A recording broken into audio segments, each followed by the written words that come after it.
Hello everybody and welcome back to my channel. My name is Gitte Marie, and in today's video I want to share, discuss and just rat out some of the more sustainable products that just let me down. And we're using quotation marks today because I feel like sustainability is a wide spectrum here. Some products are more sustainable than others. Some products turn out to be greenwashing and some products are just crap.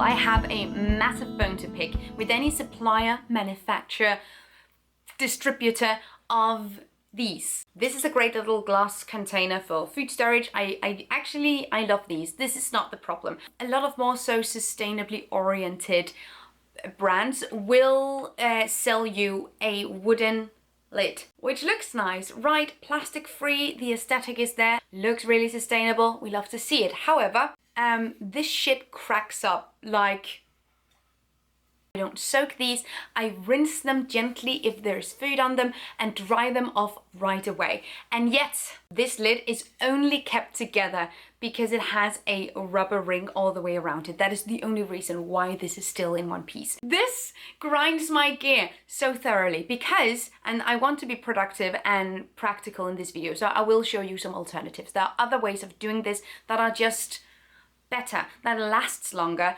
Better doesn't necessarily mean a better aesthetic, but it means it lasts longer. You have just a tiny fraction of a chance to maintain it without it cracking up. This is a piece of bamboo, I'm pretty sure, and the quality of bamboo products out there differ very much, to the point where I'm not really interested in buying bamboo products like this anymore. I haven't been for years. I got this in a goodie bag and I was honestly so excited because I love a good food storage container. Better options. I'm so happy that you asked. This has some plastic. Ooh, it's made from plastic, but this is extremely durable and I have had this for years. And another thing, if you want to avoid plastic more thoroughly through your kitchen, Clean Canteen. The Eco Lunchbox, any kind of metal, stainless steel option. This is also one of the ones that I've used for years and years. Absolutely love this to bits. It seals shut with a silicone strip. I just traveled through France for 10 days and I use this as my lunchbox every single day for leftovers, etc. But it's safe to say that this piece of shit absolutely let me down. Yeah, there we go. Look at that. Can you see? I'm gonna stop wiggling it in a second, but there we go. Absolutely livid for a whole 5 minutes with this fucking lid. So I've had a bone to pick with glitter for a while. Glitter, the vast majority of times, are just plastic that we enjoy polluting our soil and our water and our bodies with whenever we use glitter. And then every time I criticize glitter, there will always be comments going, hey, we have biodegradable glitter as well. Yes, I know, but... And this is my issue here. That is a really vague description of a product. It can mean many different things. It can mean that it's home compostable. It can also mean that it only breaks down in very specific environments. For instance, in an industrial compost. And that's the case with a lot of bio-based plastic, is that you can't really compost it in your home. You have to organically recycle it, which means that we're using an industrial compost and it has a very specific controlled environment that makes the components that make up the bioplastic break down.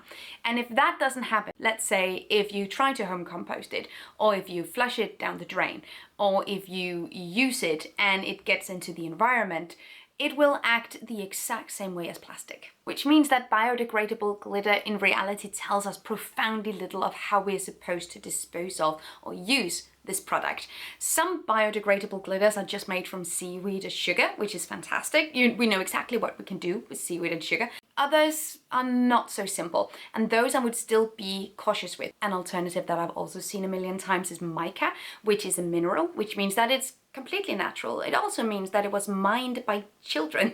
In some cases, the mica that's used in cosmetics, for instance, tend to have a very murky, untransparent supply chain that does indeed involve child labor. You can also get lab-grown mica or synthetic mica, but then if we're using synthetic mica, we're kind of back to the problem of, well, how does this then react when it gets into the environment?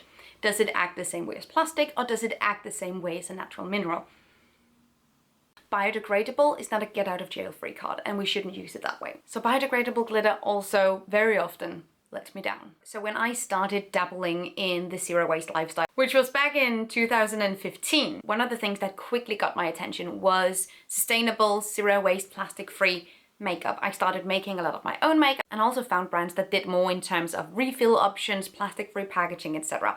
In that process, one of the things that I had the most trouble with was mascara. Mascara was this white whale of mine where it was absolutely, if you were into plastic free makeup, tell me this is a shared experience. So the thing is, if you really wanted to be completely plastic free and zero waste, which was at this time my number one priority, that meant that simply having a refill option for mascara wasn't really good enough. I wanted to go further. I wanted to have something completely without plastic, and the refill options, included plastic. So one of the things that I did was that I made my own, will not recommend. So one of the things I found was the solid mascaras. You got them in a little tin. I found mine via Etsy. A little solid mascara, and then you got a little brush, and then you could apply your mascara as usual. This let me down over and over again. See, the thing is, it didn't really ever dry, so you couldn't use a lot, you couldn't really build volume if that was what you wanted.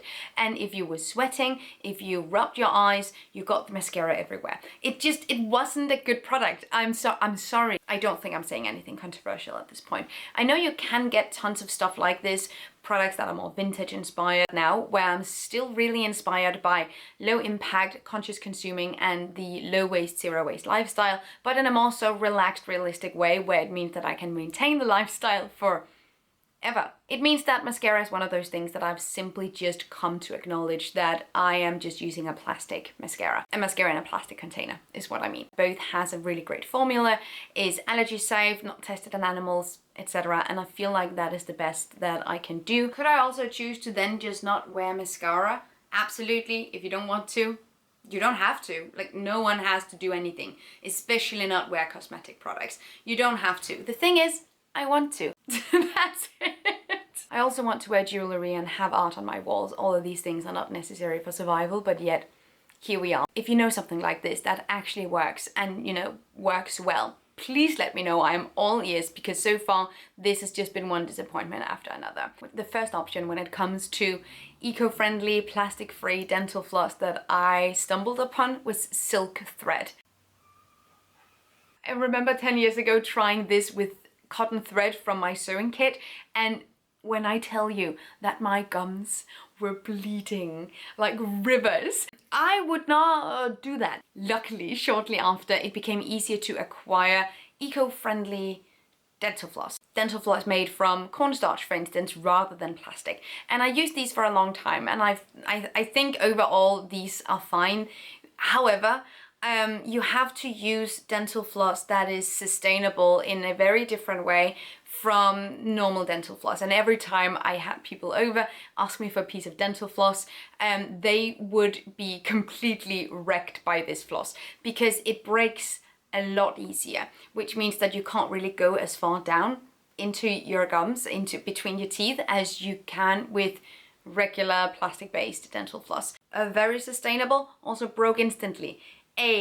Which meant that you were using it. I have very tight teeth, so especially so in the top part of my mouth, if I use dental floss that is corn-based, sustainable, whatever, it would break. And it would break and leave pieces of dental floss in between my teeth that I could feel because I couldn't get them out.